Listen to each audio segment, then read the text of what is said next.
Joining us now to discuss is Bryce Zabel. He's an investigative journalist who met with UFO whistleblower David Grush one day before he sat down with an interview with NewsNation.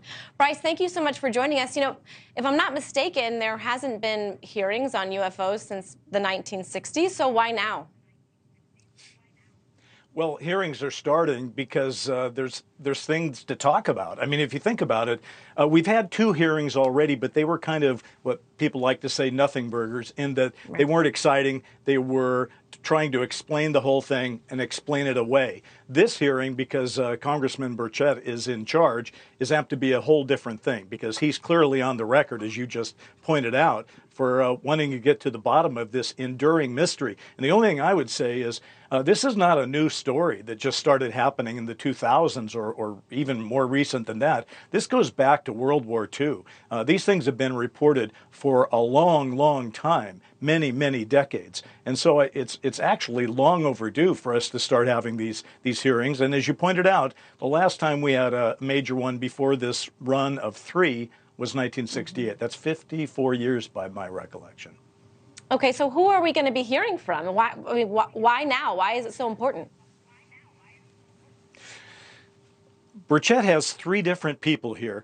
For people that know a lot about this, they probably won't be all that surprised by them. But for people that haven't been following the story very well, this could be a barn burner. The first, as you pointed out, is David Grush. He is the first official whistleblower under the Defense Appropriations Bill language that was passed a year ago. And he has come forward, and man, he's ready to talk about crash retrievals, intact craft, reverse engineering by aerospace companies, and yes, the B word, bodies. So he's quite an attraction. I don't know if it quite qualifies as Barbenheimer quality, but it's going to be a big one. And then the other 2 people are both Navy pilots, David Fravor and Ryan Graves, both of which have experienced this phenomenon in their own activities as extremely competent naval pilots and great witnesses. One of them on the East Coast, one of them on the West Coast, one in 2004, one in 2015.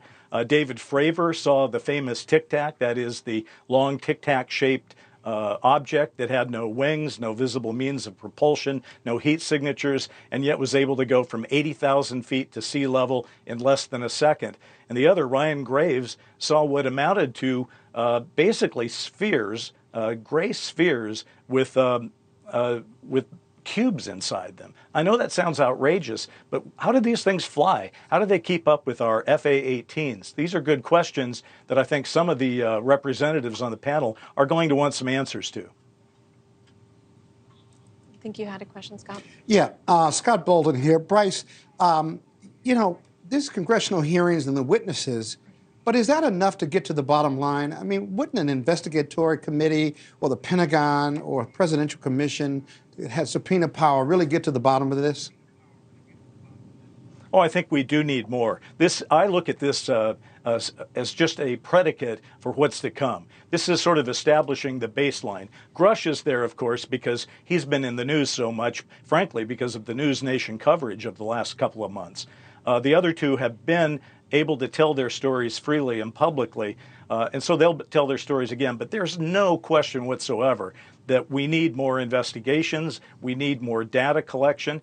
But I think the thing that a lot of people in Congress are feeling is that they've been lied to for decades about this. They've been told nothing to see here, just move along, folks. If there's anything, we'll tell you about it. That turned out not to be true, because starting in 2017, we found out that our government, which told us it wasn't investigating UFOs or UAP, whichever you want to call it, was in fact doing just that. So we have to get serious about this. And there's a lot of senators and Congress people who are saying exactly what your question suggests, that it's time to roll up our sleeves, ask the uncomfortable questions, and demand the legitimate answers. Well, we're grateful for your time, Bryce Zabel. Thank you so much. Certainly, we hope to have more answers than questions as of Wednesday. Thanks for watching. Go to newsnationnow.com to find NewsNation on your television provider. And don't forget to subscribe. Click the red button to get more of NewsNation's fact-driven, unbiased coverage.